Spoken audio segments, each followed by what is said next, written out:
Pushkin. Paul Simon's one of the greatest living songwriters. Since debuting with Art Garfunkel in 1957, Paul's written countless songs that are quintessential to the American psyche. This year, at 81 years old, he's released the latest addition to his beloved catalog, 7 Psalms, to an outpouring of critical acclaim. In 2021, Malcolm Gladwell and Bruce Headlam released the audio original Miracle and Wonder: Conversations with Paul Simon. It's an intimate look into Simon's songwriting alongside never-before-heard live studio versions of hits including The Boxer, The Sound of Silence, and, of course, Graceland. If you haven't listened to Miracle and Wonder, I highly recommend checking it out. It's available on Audible and at pushkin.fm. This fall at Pushkin, we'll be releasing an updated version of the audiobook with a brand new chapter featuring even more from Malcolm and Paul's newly recorded deep dive into 7 Psalms. To celebrate this newest chapter in Paul Simon's 65-year career and the latest addition to Miracle and Wonder, on today's episode of Broken Record, Malcolm Gladwell sits back down with Paul to discuss the creation of his newest album. Paul explains why he feels music reviews are more about the writer than the piece of music being critiqued, and he talks about why many of his lyrics take a more conversational bent. He also recalls how the title for his newest record came to him in a dream after he considered never writing another piece of music again. This is Broken Record, liner notes for the digital age. I'm Justin Richmond. Just a quick note here. You can listen to all of the music mentioned in this episode on our playlist, which you can find a link to in the show notes. For licensing reasons, each time a song is referenced in this episode, you'll hear this sound effect. Here's Malcolm Gladwell with Paul Simon.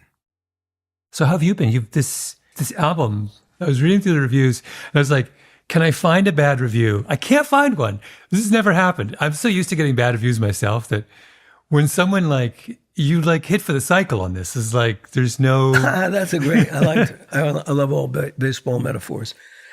Well, it's very pleasant to have a hit, you know? I don't read reviews, so I didn't read any of them. I'll tell you, they are 100%, they are rhapsodic. You should read them. They're fantastic. They're like... You know, if I do read them, I will not be happy. The reviews are about the reviewer. Yeah. So, number one, you're getting an insight into somebody's ego, which is sort of private in a way. So I'm not really comfortable with that. Mm-hmm. Number two, some people get what I'm doing and other people don't really get what I'm doing. They still, evidently with these reviews, they still like it. Maybe even like it a lot. But they don't go to the reasons that I put there. So, I'll give you an example of things that I've heard, because I haven't read any. He's dealing with his mortality.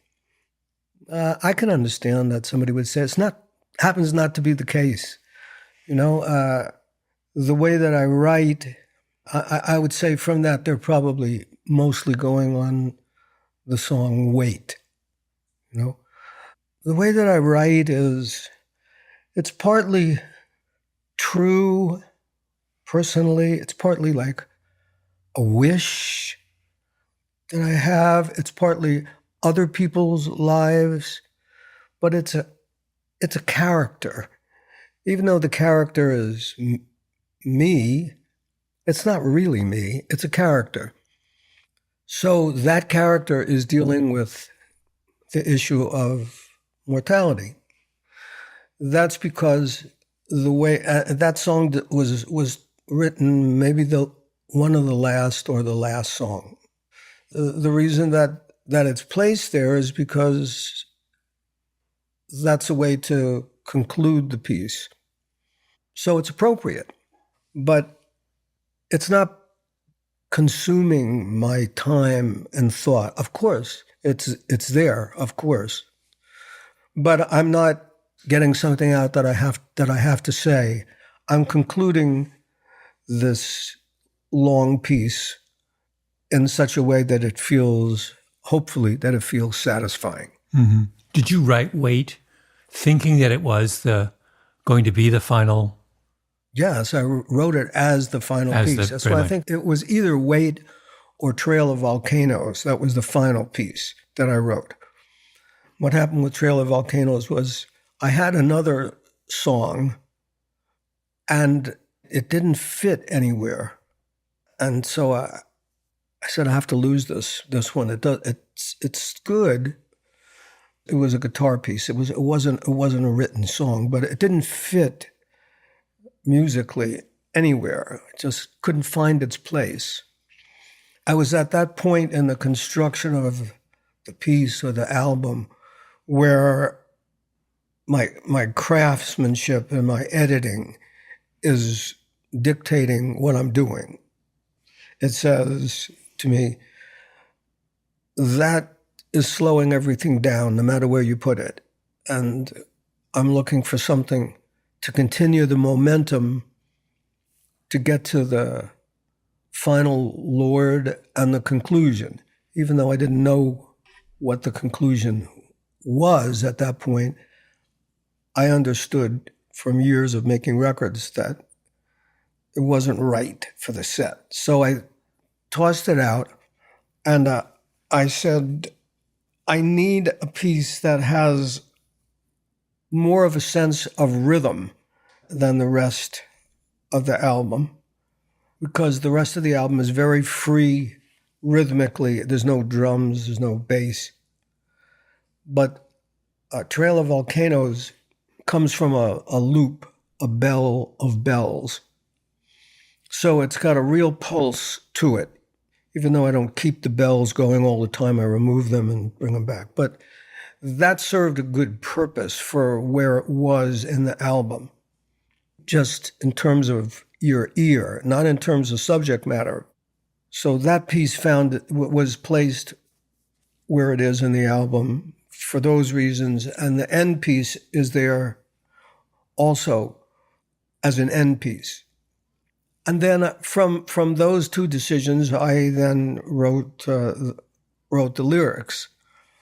I didn't know what I was going to write in Trail of Volcanoes, which in a way you can tell from the way it begins. Some of my songs begin very conversationally.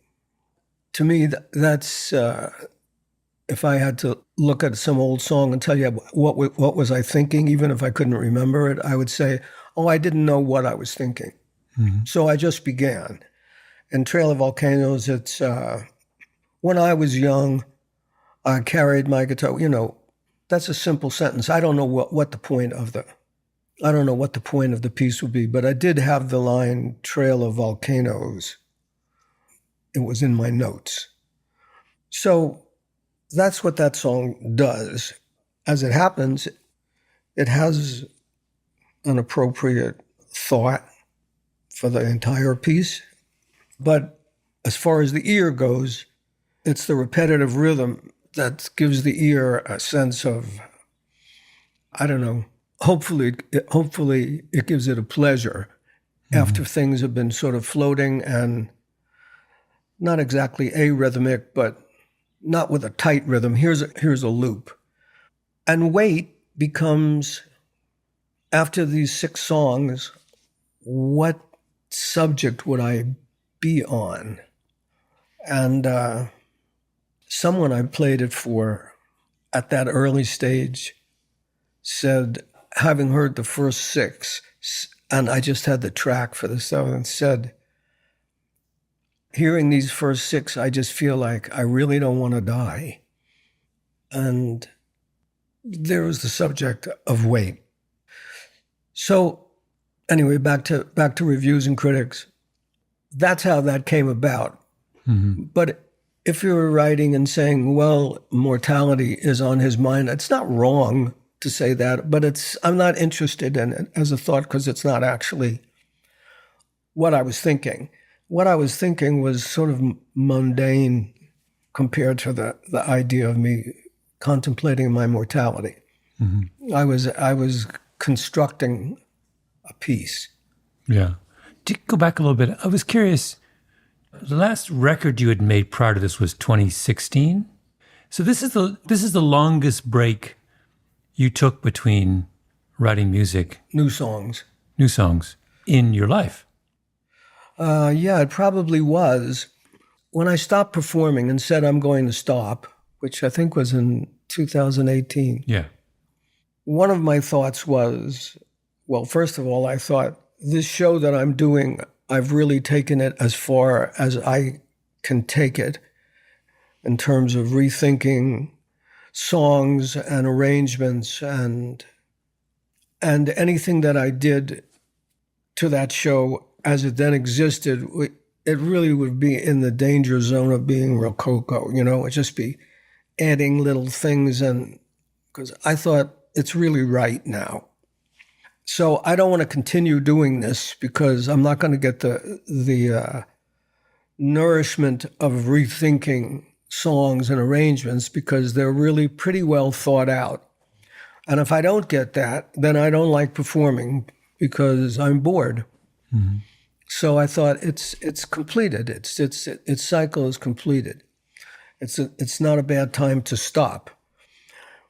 And as for writing, if I continued writing from the way that I wrote the last piece of original music, which was Stranger to Stranger, I would be continuing problem solving in a way that started when I began to write when I was 13. So from the age of 13, when I wrote my first songs, my songwriting evolved in the way my songwriting evolved. So if I think of it as problem solving, I would continue problem solving in the same way. And from that, this is my internal conversation, I said, so I can make an album that's as good as Stranger to Stranger again. And I thought that album was good. But I'm not really enticed to do that. So I'll just not do it. I'll just stop. And if I want to find something that's challenging and that's new for me, the way to do that is to shut everything down and begin again. That was my thought. I didn't then start to work on anything because time went by, and then I had this dream that said, oh, you're writing 7 Psalms, or you should be writing 7 Psalms. So I began, whether it was subconsciously or not, I don't know, but I began to start from scratch again.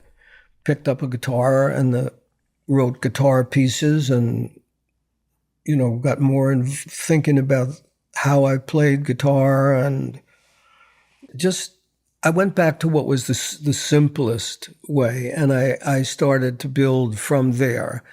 After about a year of writing guitar pieces, words started to come also from dreams, which is unusual for me. I mean, it's happened in the past that I've thought of a line or two, but that's not usually the way I write. This was unusual.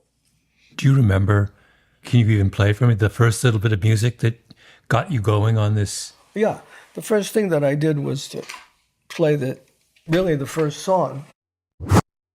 You begin with the guitar part, write the lyrics, and then adapt.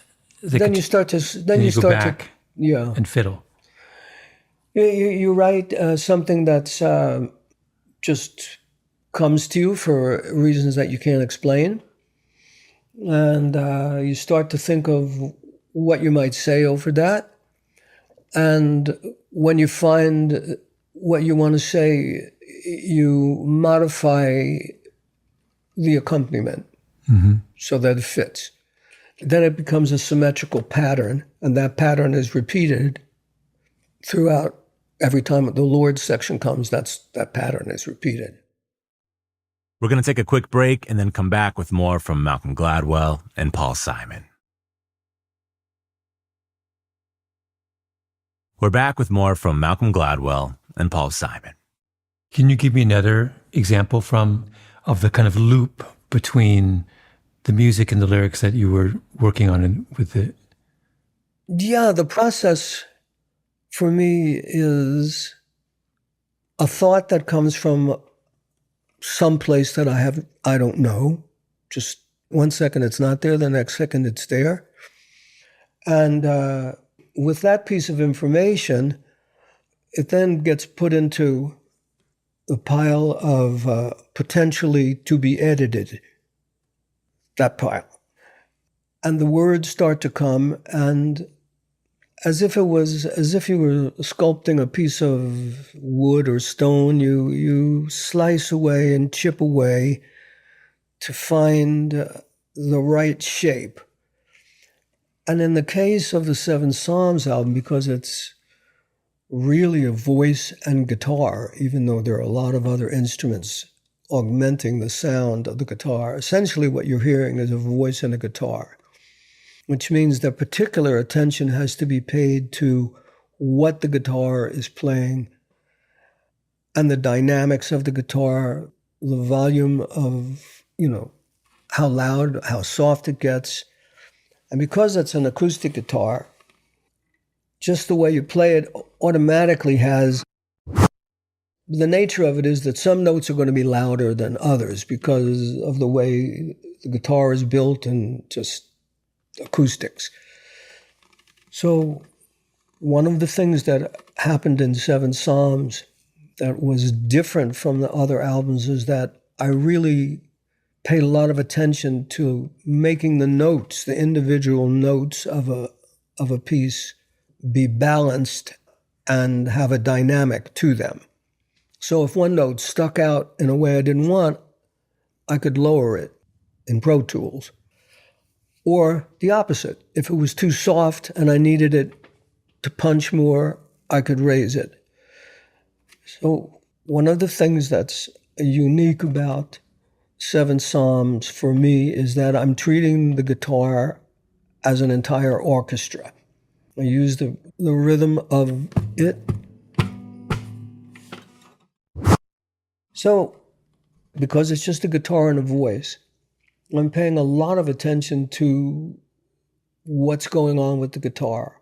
And from that, I'm adding these other percussion instruments, mostly bells, but gongs. I can show you. Like here's a bell. I don't know why this is called an elephant bell, but so here it is.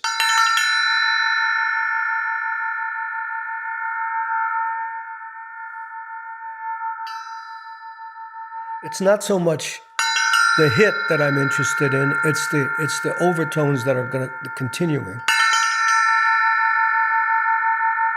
Has a little pulse. So I would attach that to certain notes. Where was that sound used? What song? Oh, throughout the record. Yeah. Just must probably used 100 times. And is that it's called an elephant bell? It's called an elephant bell. Is it actually a kind of vintage? It's not new. Yeah. I don't know how old it is. It's very unusual looking. It doesn't look modern. It's probably Asian. There's kind of claws on it. Yeah, it has. It's probably, out of the Indonesian world. Where did you get it? Well, I have a lot of different percussion instruments. Some I picked up on the road. Some are given to me by guys in the band because they knew I was interested in percussion. Mm. So over the years, I've collected a lot of it. So the guitar has a bell in it. It has a ring in it. And sometimes I'd attach this bell to it very subtly. It's not meant to be, really noticed as much as felt. This bell that I'm holding now we call this a spinning bell. Oh, that's lovely. I don't know if you can hear it with this microphone, but it goes, whoom, whoom, whoom, whoom, whoom. That's a different bell. It's used at a different time.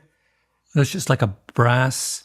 It's about tree. 4 inches wide, and it sort of looks like a pointy hat, and it's an eighth of an inch thick, and it's made out of brass, and It has a string, and you spin the string around so that when it unwinds, it spins. And as it spins, the sound changes. I'll do it again. I don't know whether these microphones are going to be able to pick this up, but...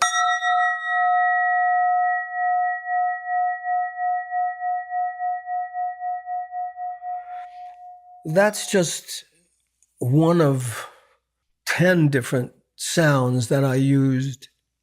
And for me, if you consider this record to be a spiritually oriented record, the spirituality is mostly expressed in the music, even though the words are on the same subject, but the unspoken, the silent conversation, so to speak, well, the conversation without words is the deeper spirituality for me, because it's some expression of something that I hear and feel without words. So going back to reviews, if you're not focused on that aspect, and most reviewers are not going to focus on that because most reviewers are writers, and so they focus on words. Some reviewers are musicians as well, and they hear these other things. When I was mixing the record, I played this for a musician friend of mine who happened to be in another adjacent studio. And he said, I like to listen to it at home. And then when he saw me the next day, he said, I kept thinking to myself, did I just hear, I thought I heard a glimmer of... And then I wasn't sure. I kept thinking throughout the record, did I just hear that sound that I imagined, or did I? That's exactly what I wanted. Who was the musician? It was Chris Thiele, who was a brilliant mandolin player. Mm-hmm. And he was hearing one of those percussion notes that he was hearing that, or it could have been any number of things, because there are so many subtle sounds used throughout this piece, so many. Mm-hmm. But the way I was hearing and the way he heard it was as if the sound stretched all the way to a horizon, and I could just about make out what the sound was in the farthest place away. So that's a very deep, not deep, intellectually or spiritually, but it has a deep visual perspective to sound. It goes way back. And it makes the guitar, this simple acoustic guitar, sound bigger. Anyway, that's what I'm trying to do. Mm-hmm. But wait, Paul, that was a review that you liked. I mean, effectively, he was a reviewer, and you liked what he had to... It's like, conceptually. Yeah, because what he said was exactly what I hoped for. His interest was really piqued, but he wasn't sure whether his interest was meant to be piqued or whether he imagined it. Well, that's great, because now you're really interested. Did I hear that? I loved his question. Did I hear that? Well, of course, the answer is yes, you did. And when you become aware that there's an entire conversation going on way in the background that's related to what's going on in the foreground with guitar and voice, then for me, as the composer, it's much more interesting. Mm-hmm. But that doesn't mean that when people listen to this record that they have to be aware of that. Most people, they're not supposed to be aware of it. It's just supposed to be pleasurable. You're just supposed to say, I really like that. Mm-hmm. Why? I don't know. I just liked it. That's fine. That's how most people hear musicians say, what was that sound? Because they're trained to do that. Yeah. Well, in this case, I was going to talk about the good problem is that the lyrics are so good that you get distracted. I listened to it several times, but one of the times I listened to it the way I remember listening to records in the day, when you'd have the lyrics from the album cover and you would read the lyrics as you were hearing them. And you do that, in one of your first or your second listens, just so you can kind of locate everything. Right. And I was doing that. I was doing this yesterday.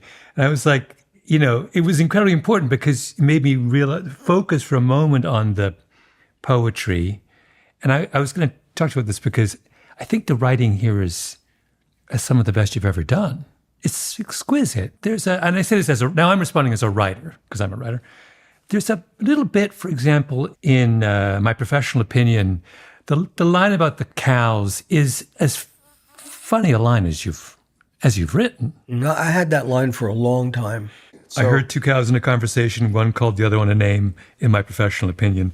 All cows in the country must bear the blame. I mean, come on. It's like, that's in the pantheon of great Paul Simon lines. Well, I don't know what that pantheon is. But anyway, to me, the funny thing was the two cows in conversation. Yes, that's right. And that came from out in Montauk, where I lived. There's like on the road that I drive up to our place, there's a big field, and there are cows there.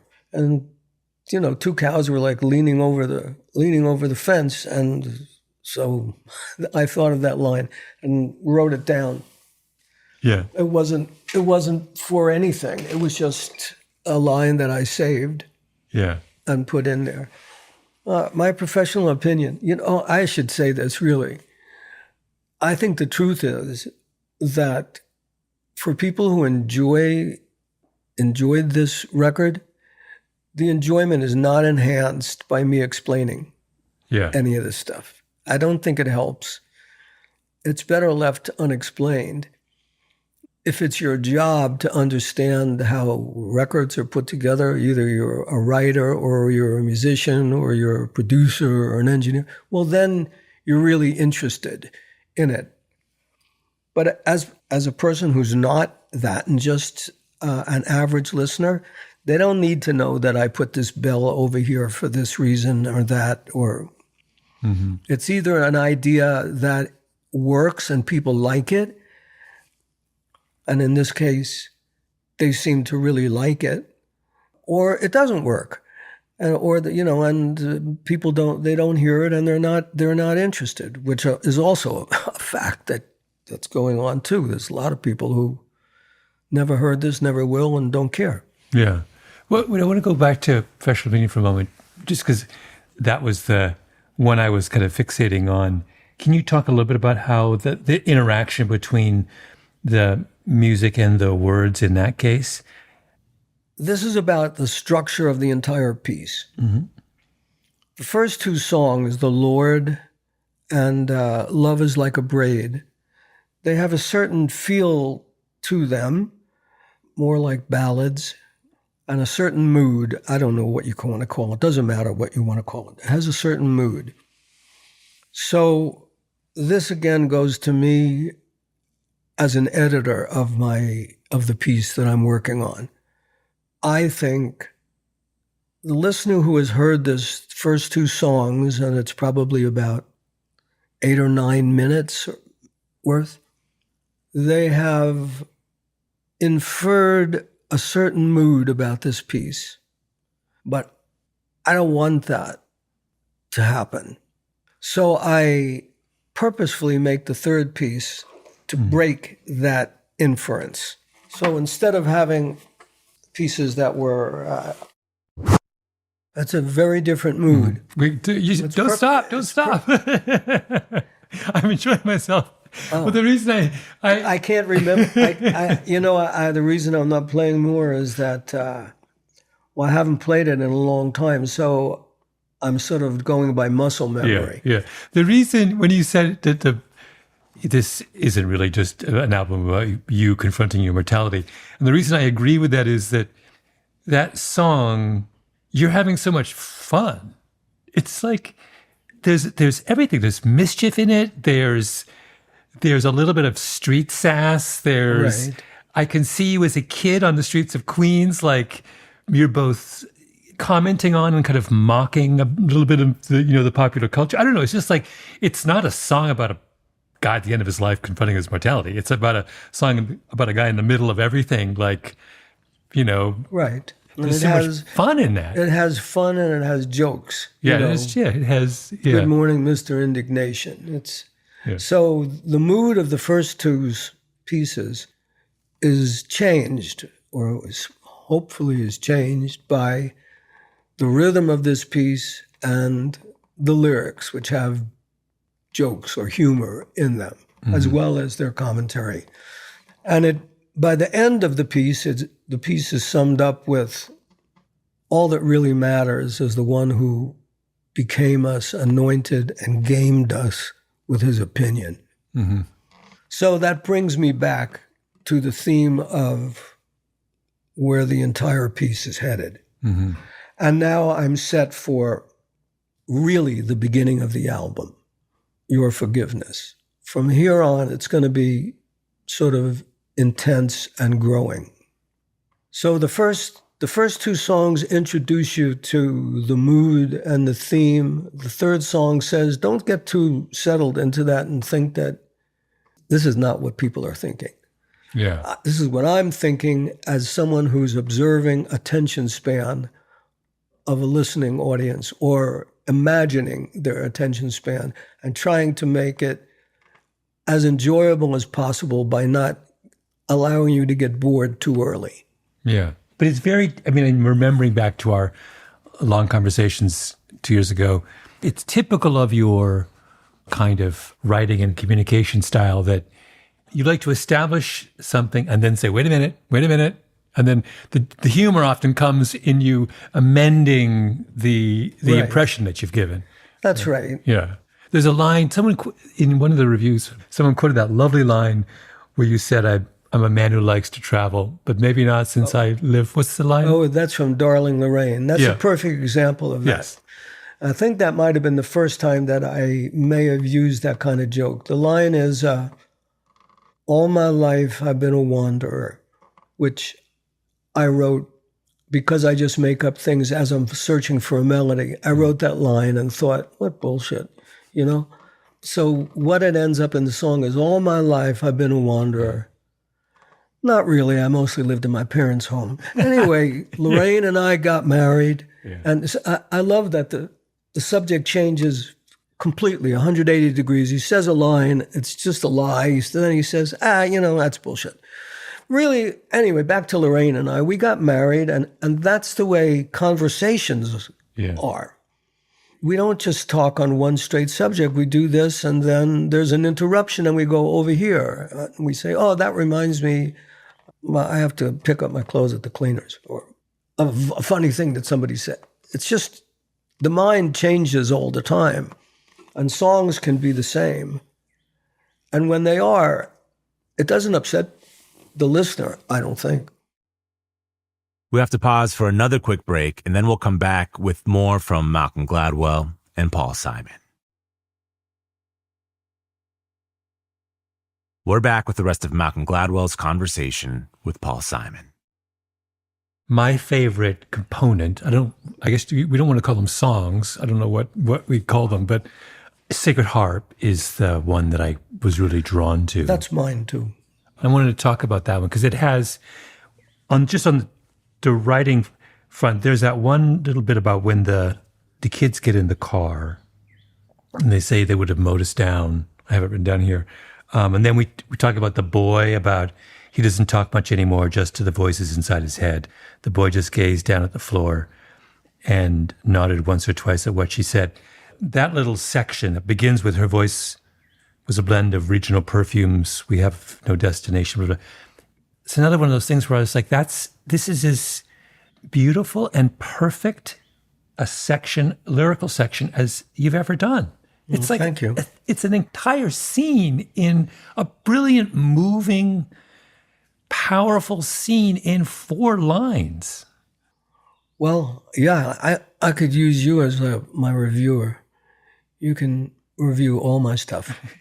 I'm happy to. But I don't know where that came from, her voice, a blend of regional perfume, but it sang perfectly. Mm-hmm. And it also had a description of... when you say it sang perfectly, what do you mean?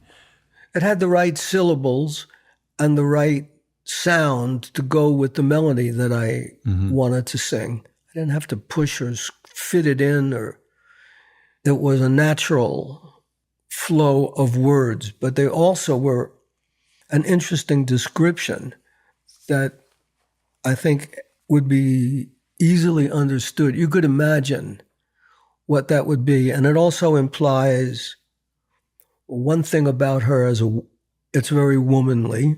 Mm-hmm. And the other is that it feels Southern, too, to me. It's like regional perfumes. I don't think of it as New York perfume. I think of it as Southern. Yeah. Backcountry Maine is not a perfumed accent. Yeah, it feels like it's Texas. Yeah. Which is where it was set in my mind. You wrote that lyric here. Yeah. And that's why Edie's voice, which it serves the song in several ways that are powerful, I think. First of all, you're not expecting to hear another voice come in on the record that has only been me and the guitars so far. So it's a surprise. And Edie is from Texas, and she sings great no matter what she does. She's one of those people that's, has perfect pitch and sings in tune all the time. It's very enviable. But she's also naturally inhabits that character. So to me, she sounds like that character, and it's really the two of us in a pickup truck, which she drives anyway. So she was the right person to tell that story. And her accent is like that. It is that sort of soft Southern accent. Mm-hmm. So it's a little play. It's a little play that's going on there with different characters. And sometimes like when she's introduced with her lines, "Hurry, get yourself inside the truck," to the hitchhikers when it's raining, the both of us sing that line. I'm singing harmony to her, but I fade out my voice somewhere in the middle of the first sentence. So it's sort of my voice introduces this character, but it doesn't stay for the conventional length of time, which is one line or something. It's not a usual duet form. It's a sound that comes and then disappears. That's like a lot of sounds on this record. They appear and they disappear, and then the listener says, "What was that?" Mm-hmm. Or hopefully they say that. It's meant to be the way we observe and the way we think. We don't think in 4 bars or 8 bars. We think with no bar lines. Things come in, they go away, and that's what I was trying to do with the writing. And that song is a good example of me trying to do that. You never considered anyone but Edie for that? Oh, no, I never thought anybody else would do that. Were you thinking of her even as you first wrote the lyrics? I think once I put the other character in there, I knew it would be Edie. And Edie and I, we haven't done it on record, but we've sung a lot in harmony. And like many years ago, Edie wrote these songs when our kids were little, and she used to take them to the park in the stroller. She would make up songs while they were in the stroller and on the swing. And they were great songs, really simple, great, the kids could sing along with, but beautiful. Wait, did she ever record those? We recorded them. Oh, you did? Yeah. So I know that we sing well together. We have a very good blend. So Edie was always that character. And then in Wait, she also fits that character. It's another character, that voice that comes in. It was like sort of angelic, and it also fits Edie's voice because it's a voice that can go in a lot of places. Her natural inclination is to be a little bit bluesy. She her notes sort of fall off, and yeah. But in this case, she's just singing in this voice that's, I don't know who that voice is. It would be, the cliche would be, it would be like an angel's voice, I wouldn't say that, but that's the cliche of it. Can you play any bit of the music for Sacred Heart? Yeah, I can play a little bit of the guitar. I forgot some of it, but. Why, when I said that was my favorite song, you said that's my favorite song too. Why is it your favorite song? Well, I love the duet. I really like the story. I like the way the voices come in and the way they dance with each other. Mm-hmm. I liked that little interval. I liked her voice, a blend of regional perfumes. I liked the way the mist turns from what she says in the beginning. The rain will turn to mist with any luck, and you can find a place to stay. That's what she says to the hitchhikers when they get in, because she's like, we, the drivers of the pickup, feel bad that it's pouring rain, but we're really not in the mood for hitchhikers. So it's like, come on in, but we're not going far, so we're telling you now it's not a long ride. It's the rain will stop. You can go and find a place to stay. Mm-hmm. At the end of the story, it's the ringing strings, the thought that God turns music into bliss. We left the pickup in the driveway. The moon appeared as amber in the mist, so that the mist becomes another meaning from the first time it's used. Things like that, as a songwriter, are satisfying because it came together. Mm-hmm. I'm always trying to make it come together, but it doesn't happen all the time. The emotional range in that song is what was what you're alluding to now, but that's what drew me. We have the generosity mixed with reluctance, which is one kind of emotion. We meet these two people and they're broken. These kids, they're like on the run. That's right.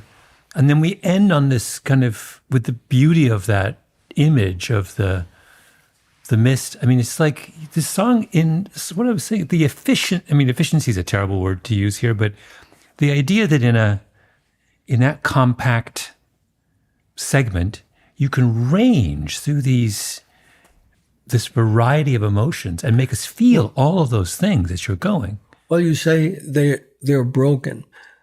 They appear to be broken. My boy and me, we're refugees of sorts from my hometown.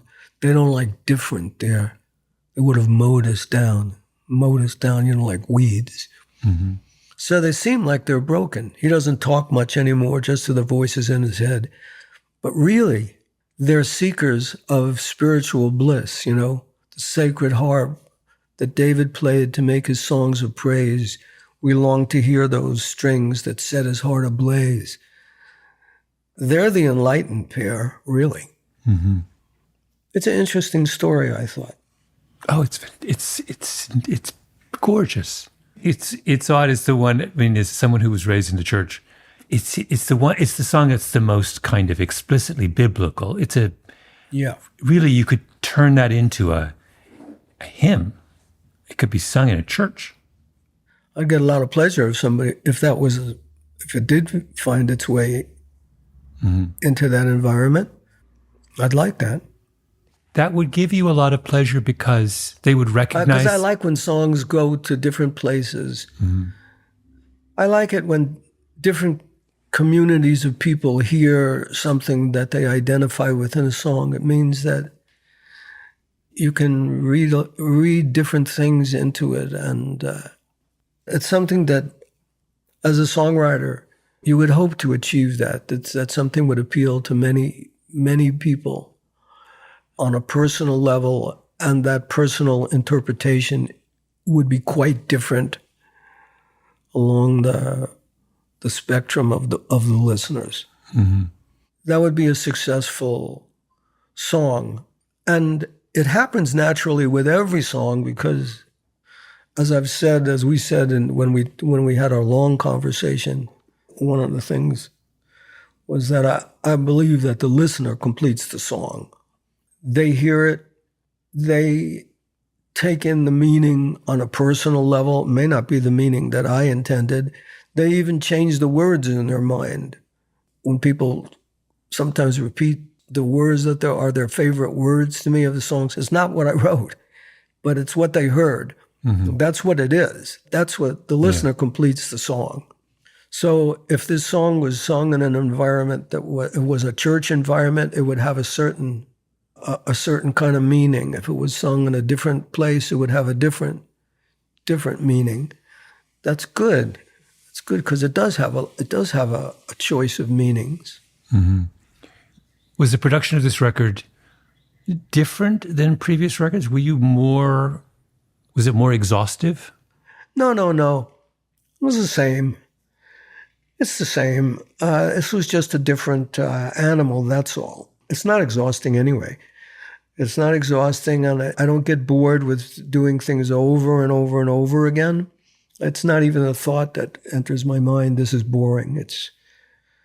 You're searching for something that you can hear, but you haven't attained yet. So you really get interested in the pursuit. It's not boring. It's not exhausting at all. It's really, when you're hot on the trail, it's really exhilarating. Mm-hmm. And it's part of what makes me like to do this and why I've spent my whole life doing it. Is I really enjoy it. And when I get it right for myself, then I get a little blast of dopamine in my brain and I'm addicted. I want it again. Thanks to Paul Simon for taking us behind the making of his newest album, 7 Psalms. Be sure to check out the audio original Miracle and Wonder Conversations with Paul Simon to hear more about Paul's brilliant career. You can find it at audible.com or at pushkin.fm. And again, we're releasing a new version of that book along with a brand new chapter about 7 Psalms this fall. You can hear Paul's new album, 7 Psalms, along with all of our favorite songs of his on a playlist at brokenrecordpodcast.com. Broken Record is produced with help from Leah Rose, Jason Gambrell, Ben Tolliday, Nisha Venkat, Jordan McMillan, and Eric Sandler. Our editor is Sophie Crane. Broken Record is a production of Pushkin Industries. And if you like the show, remember to share, rate, and review us on your podcast app. Our theme music's by Kenny Beats. I'm Justin Richmond.